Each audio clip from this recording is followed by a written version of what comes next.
खेतों में बीज बोता है Guys, और वीडियो सुई पूरा धागा देखना से बहुत सिल मजा देता है। कुत्ता बकरे के सिंग को ही हल बना डाला है। मुर्गियाँ तो खेतों में डांस करती हैं। अच्छा। इल्ली ने गड्ढा किया और चिड़ियों ने उसमें बीज डाला।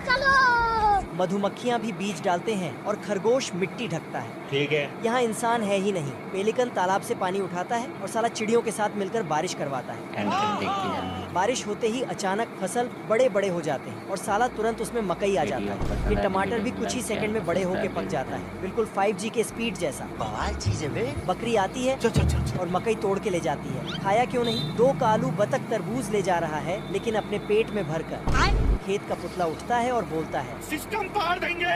मतलब धान काटने लगता है। अच्छा।